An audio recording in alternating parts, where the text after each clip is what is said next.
Welcome to Blind Level Tech. This isn't just accessible tech talk. This is technology on a whole new level. We're showing you just how possible it is to live the life you want. This is another episode of Blind Level Tech, and I am your host, Evan Starnes, who still doesn't have a good regular intro yet. So in that case, welcome to Blind Level Tech, where audio meets access. Just buckle up, because this podcast is more than likely going to be pretty darn lengthy. And that's because I am joined by Tyler Kottmann. He's the studio director, so pretty much does a lot of like what I do here at Aftersight, but at the Colorado Talking Book Library. And if you didn't catch part one of our episodes with Lori Sporing, definitely go listen to that first, because it gives more of an explanation of what the Talking Book Library is and how the services work, and how you can become involved in getting your own services. That being said, there's still a lot to unpack here, especially when it comes to the way that these audiobooks are produced. Tyler, can you kind of give us like an audio selfie, an overview of, well, what would you like people to know about you? Yeah, well, first of all, thanks for having me. It's great to talk with you today. And, as far as like what I do here at the Colorado Talking Book Library, being the studio director means I am in charge of our volunteer recording program. So, the National Library Service, the Colorado Talking Book Library is a part of, serves people who can't read standard print for one reason or another. And a lot of our collection is audiobooks. And now a lot of those books are produced through contractors or adapted from commercial publishers. But a lot of the network libraries, like CTBL, have volunteer recording programs as well, just to kind of add more books to that audio collection. We essentially are recording audiobooks using volunteers who narrate, volunteers who kind of engineer, and volunteers who review. The volunteers are doing the bulk of the work. I just kind of try to keep things up and running, essentially. Absolutely.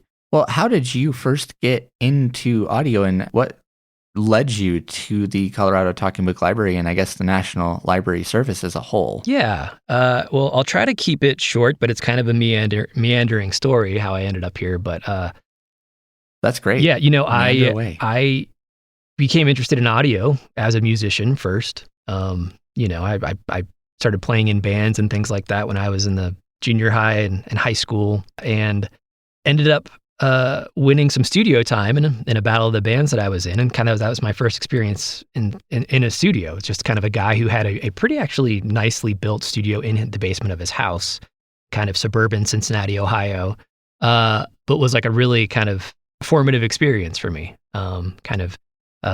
Unlocked something that I hadn't really even thought much about before.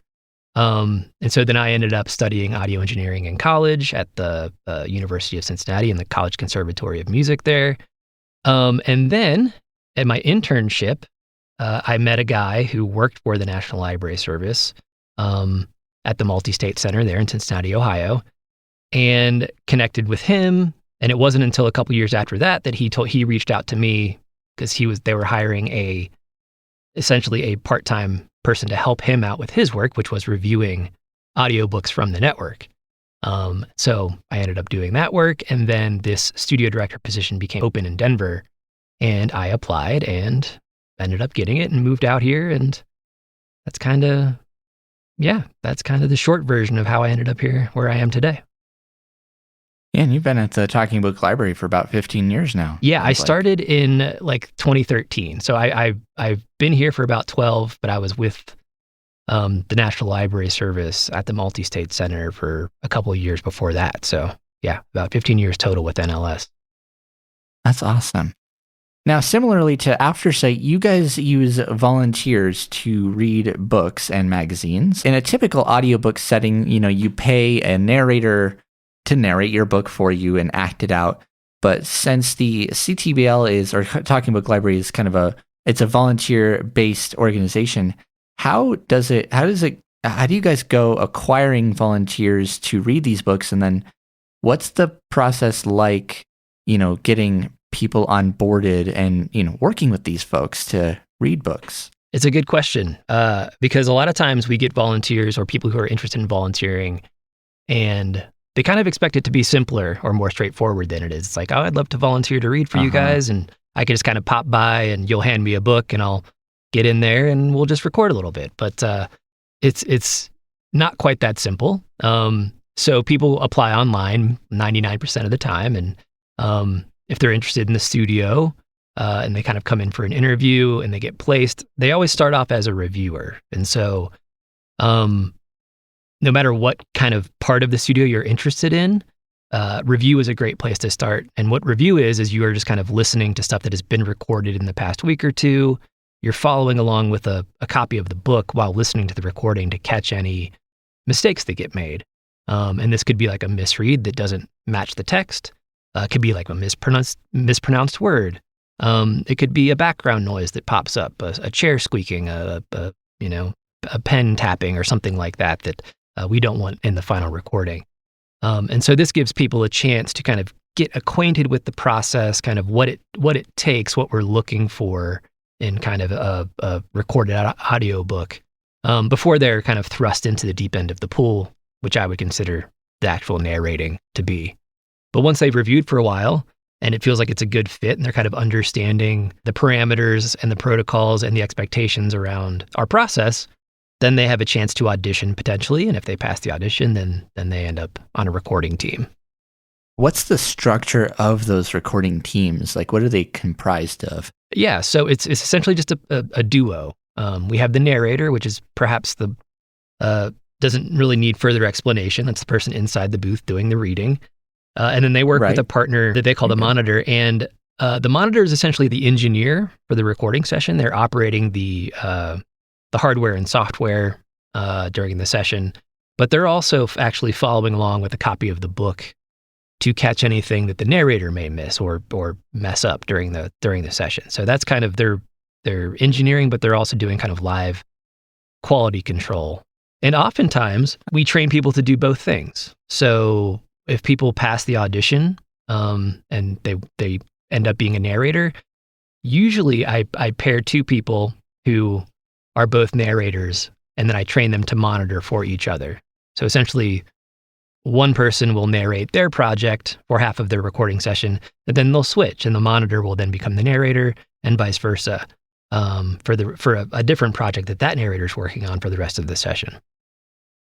That makes a ton of sense, actually, and brings me back because I did get to check out that the little console that monitors use, because I know we'd gotten to go to an open house like 15 years ago, so I'm wondering how much that has changed, because it was really surprisingly simple. You had a big talk button, so you could like use talkback.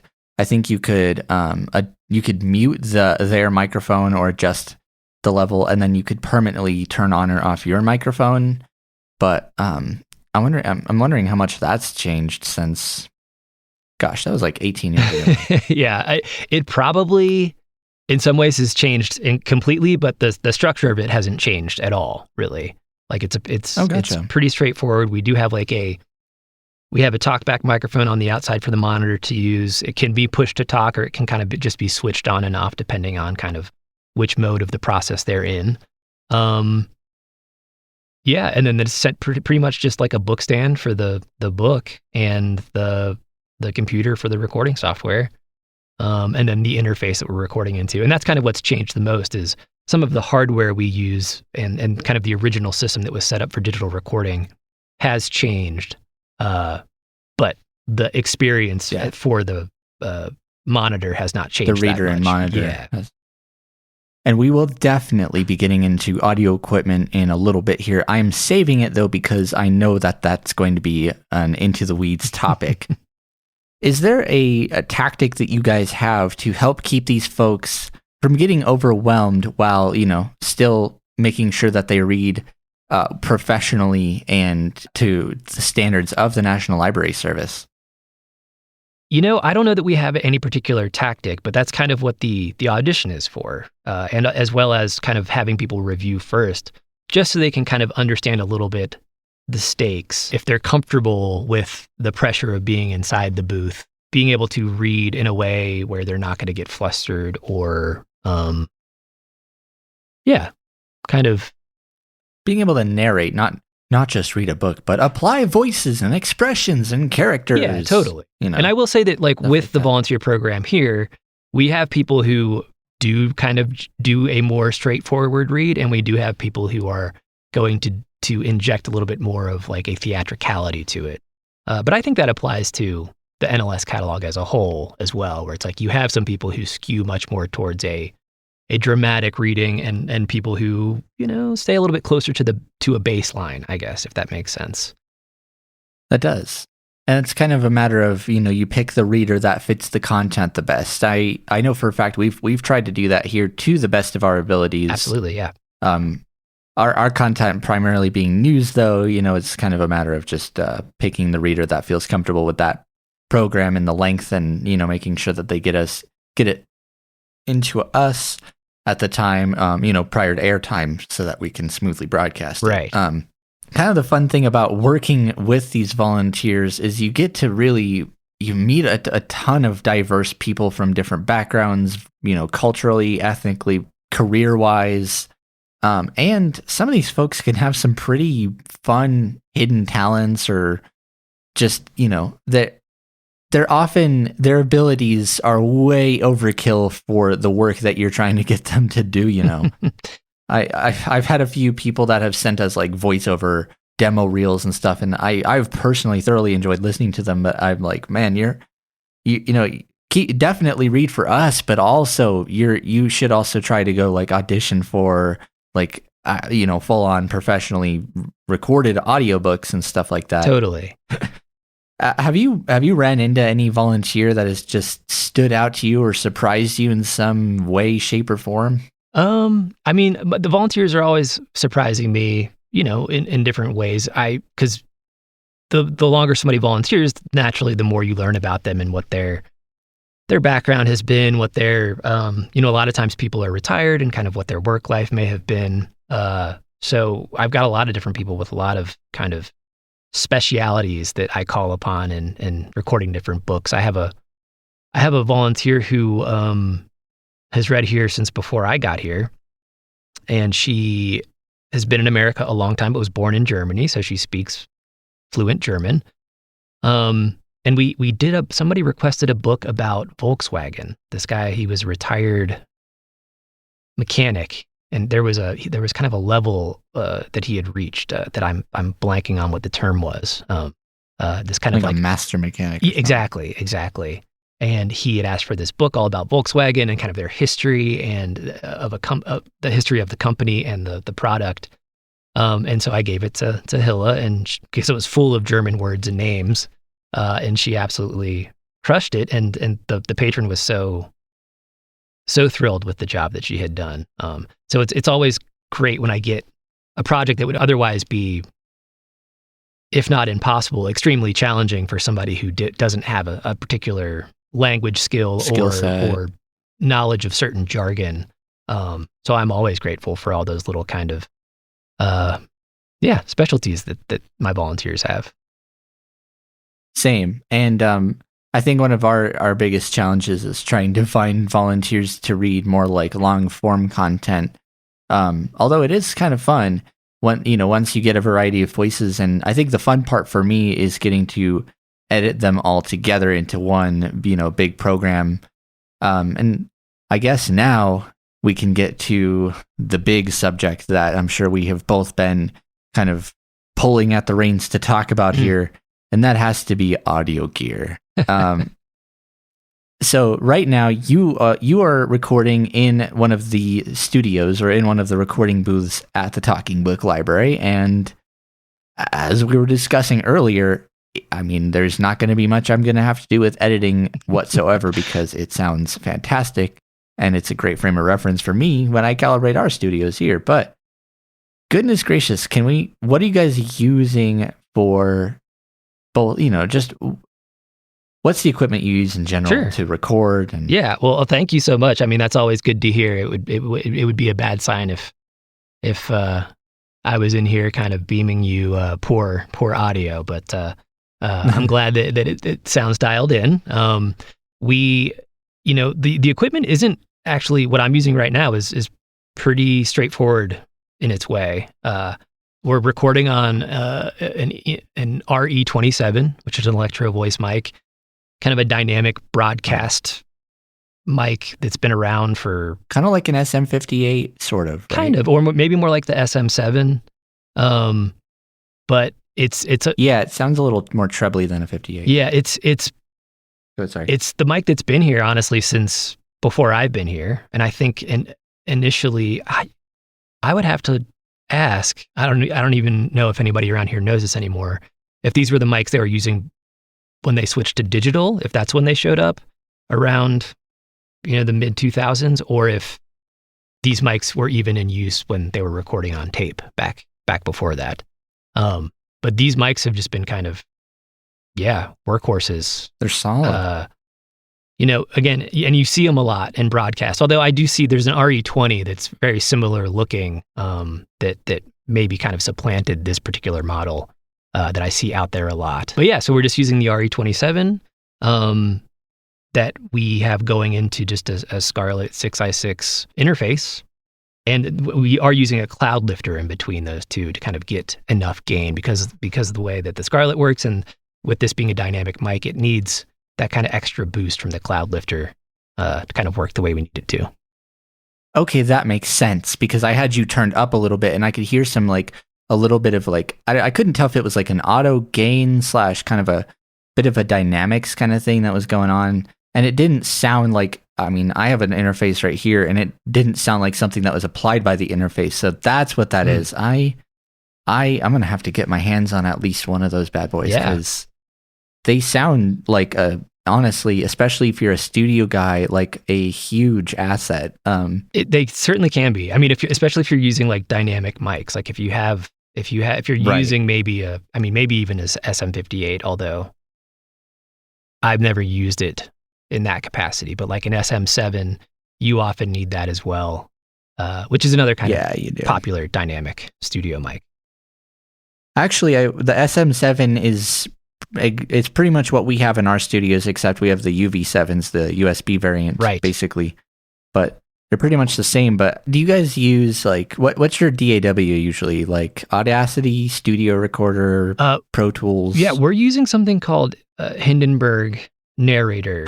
Yeah. So we used to use that. Sorry. So you're familiar? Sort of. I never got to play with it, but that was actually the program we recorded on for the longest time. Oh, okay. Cool. I had actually never heard of it until NLS used to kind of, for our studio and their contract studios, in order to kind of do the book markup that we do at the end, for the books to kind of work on the NLS proprietary equipment and app, we were using a program called LCM. And then when that kind of became obsolete, they found this company, Hindenburg, which is I believe a Swedish company, that had this kind of software that was designed, as I understand it, more for like radio field recording. But they had also kind of started to veer into the audiobook realm as well. And so they kind of picked this as the successor to LCM. So one of the reasons we use it is because it has the book markup function that we need. But apart from that, I find it to be a really nice piece of recording software, especially for our uses. Most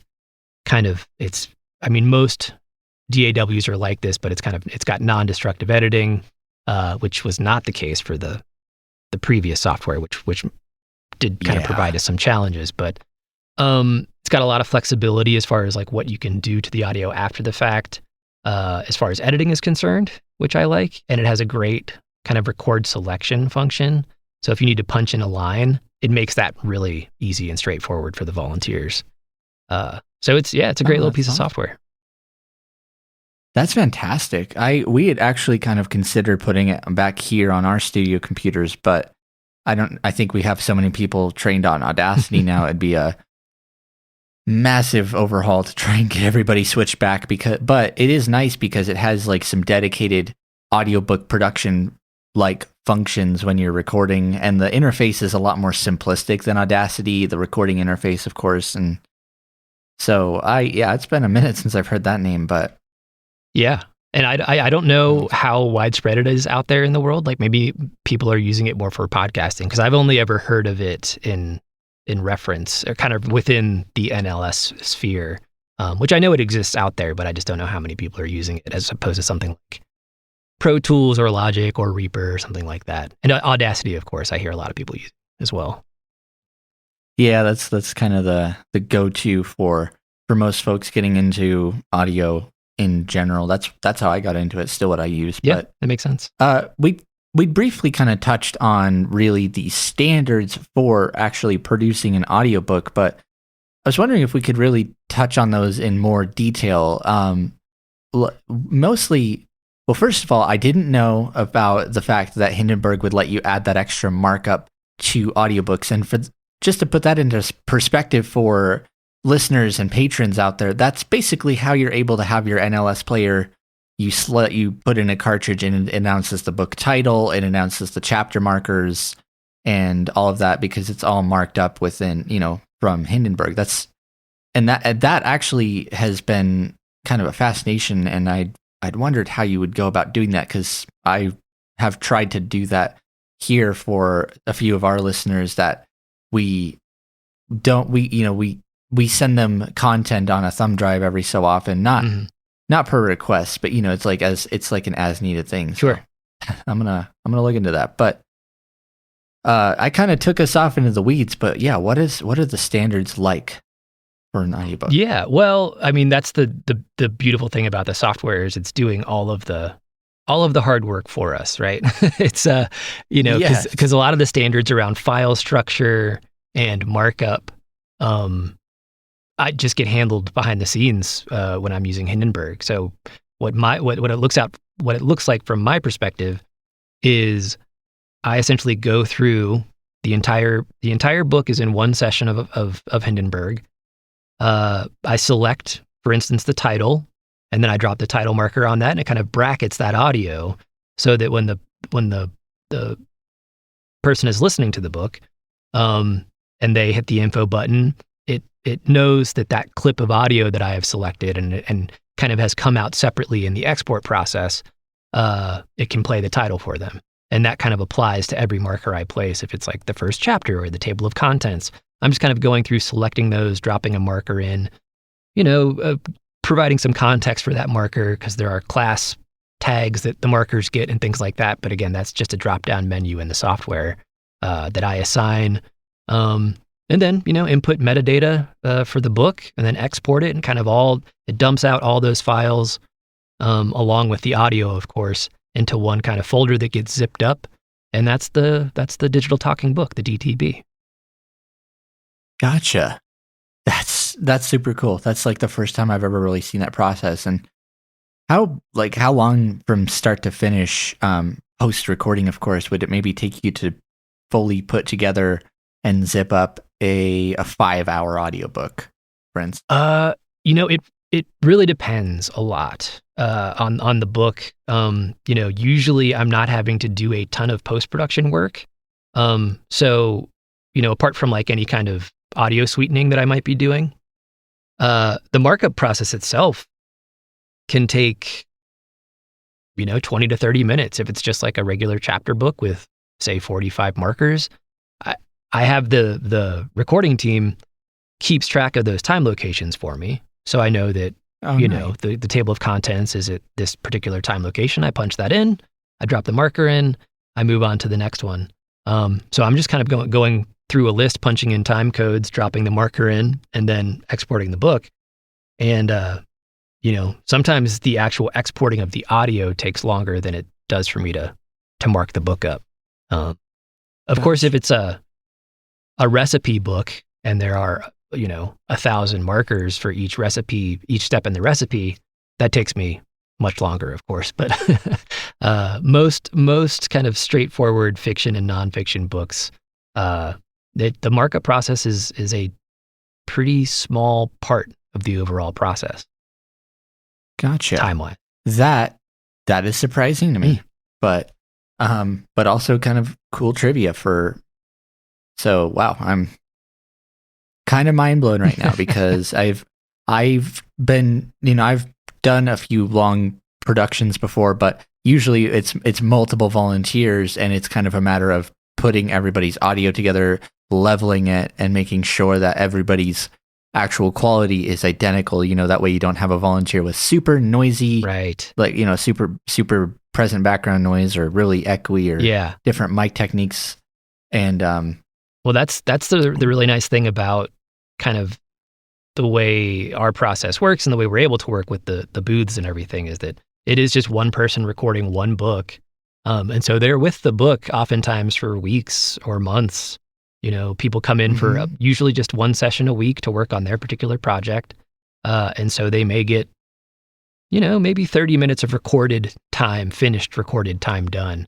And they're, of course, doing a sound check every week. And the narrator and the monitor are kind of responsible for making sure levels stay consistent. And they're recording in the same booth every week. So by the time they're done, it's designed so that we don't have to kind of go back and mess with it a whole lot. It should be, and I kind of try to instill this in the recording teams, is like they should kind of approach it as if when they're done with their session, it should more or less editing and recording wise be like ready for distribution. But it still gets reviewed and things do get found in review, and that's just the natural part of the process. But always will. Yeah, but it's kind of incumbent upon the recording team to make sure things are kind of sounding pretty good right out of the gate, so that we don't have to do a bunch of kind of corrective measures in post-production, which is fortunate for me. I've definitely been in positions where you've got different audio from different people from different places, and it's a lot of effort to kind of match all that stuff up and balance it out. That actually, we'll have to talk about this post-recording because that actually put into perspective. I've been doing that for months, trying to balance everybody's audio.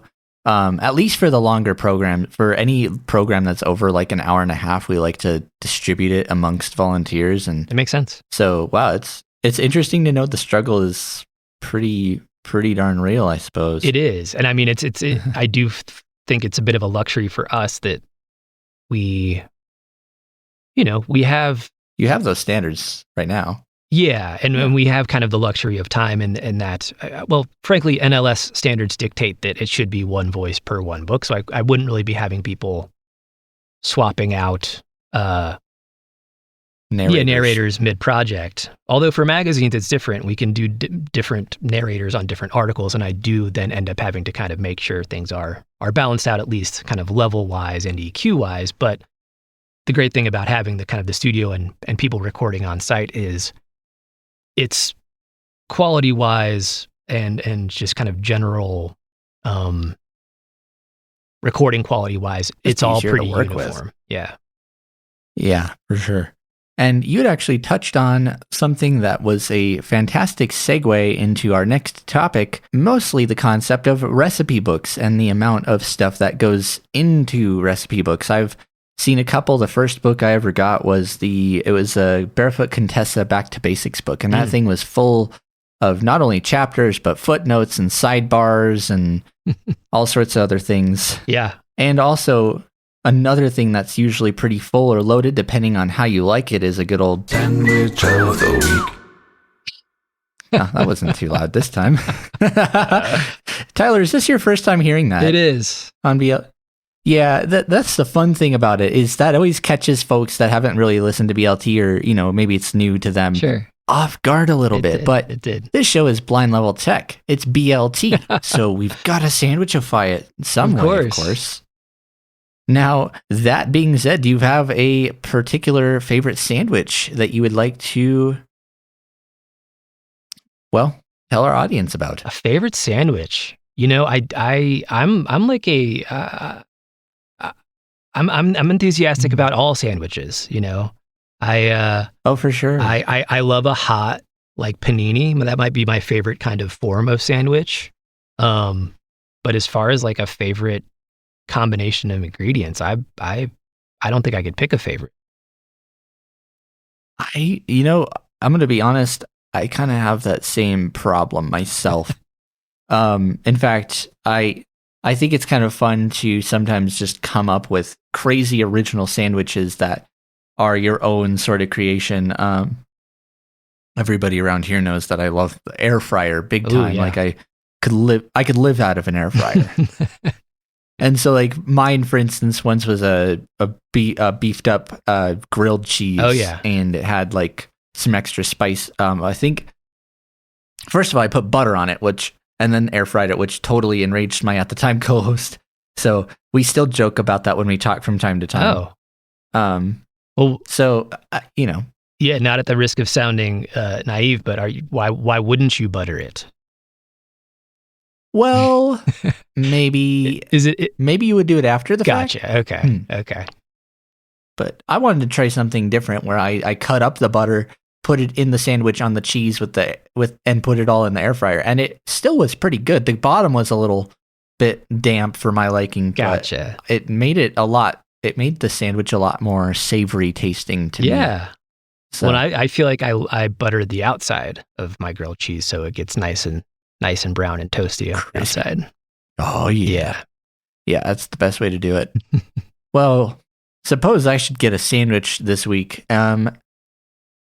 We had Lazy Dog again this weekend, actually, because I was actually hanging out with my girlfriend and some friends over the weekend at the time of this recording, and Lazy Dog is kind of our new staple, I think, as far as sandwiches are concerned.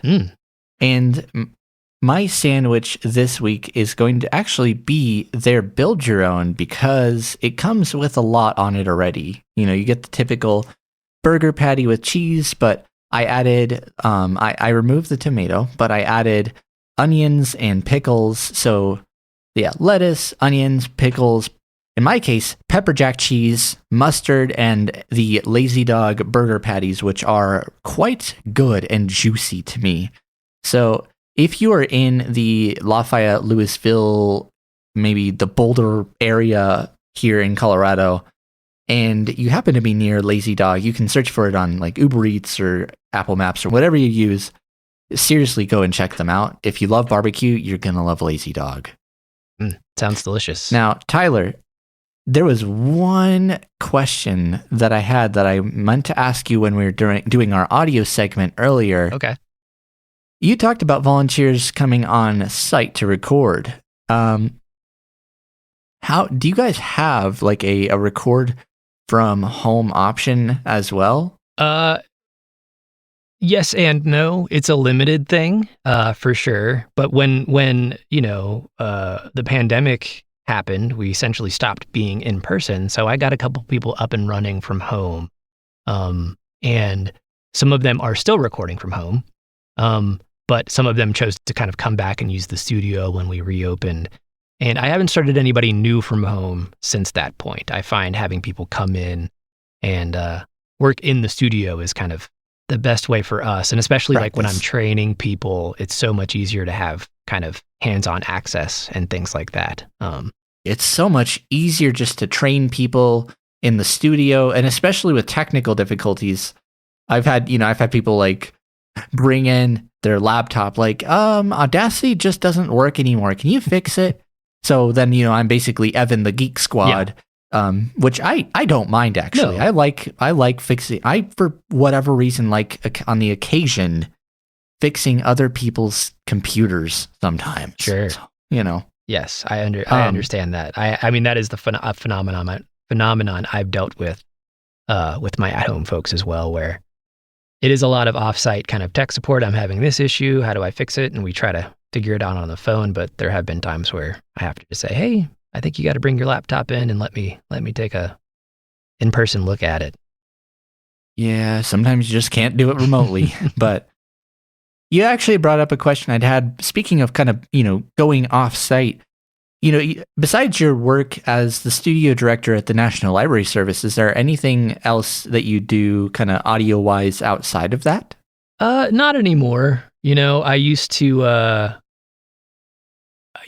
guess even then it was all kind of music-based, just doing kind of recording stuff in somebody's kitchen if I was a part of the project or something like that, just for like demo purposes. But no, this has kind of been the thrust of my audio world for most of the time I've been here. I was doing live sound and stuff, kind of when I first graduated college, and did a lot of that. And yeah, I don't want to say I got my fill of it, but I wasn't sorry to totally leave that behind. So when I ended up in Colorado, there was a part of me that was like, maybe I should try to pick up some sound gigs or something like that. But I didn't will myself to do it, I guess.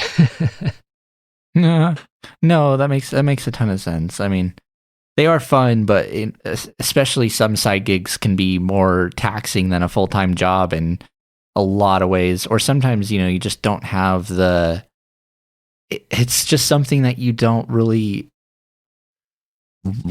have the skill set nor the passion to do. So, that does make sense. It can be kind of a pursuit of passion. That would have been the main reason I was doing it. And frankly, the hours are so different than, what I'm doing here that it kind of does, they don't mesh well together as far as the late nights are concerned. When bands are loading in and shows are starting at 10 at night, and then you're shutting things down at 2 or 3 in the morning. That's something I don't really miss about that life. No, definitely not for everybody. It sounds actually pretty intense.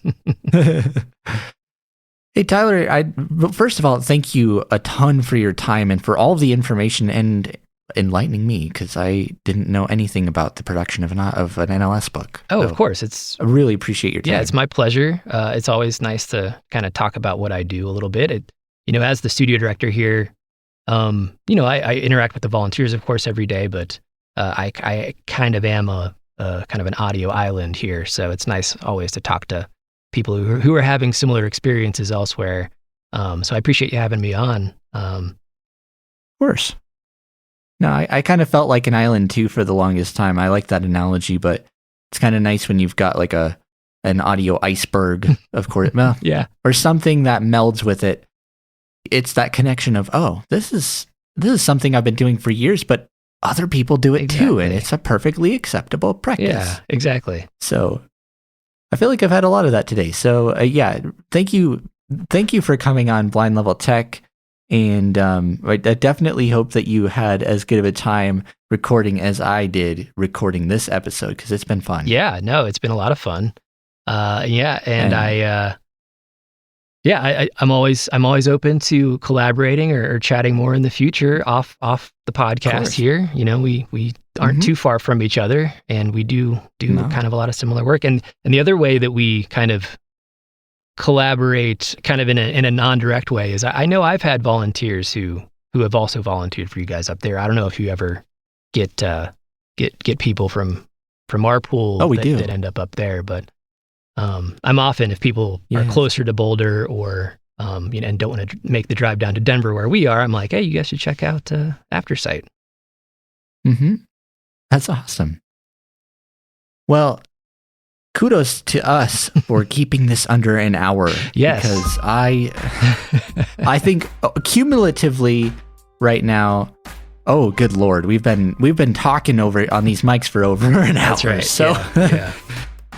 Goodness gracious, if you guys enjoyed this episode and have any questions, comments, or any sort of feedback for this podcast or any of our other Aftersight originals, we love to hear it. You can always send us your feedback at feedback@aftersight.org, or if you like the voice format, leave a nice voicemail at 720-712-8856. And with that being said, thank you guys again for joining us for another episode of Blind Level Tech. I am your host, Evan Starnes, and I will catch you guys again next Wednesday.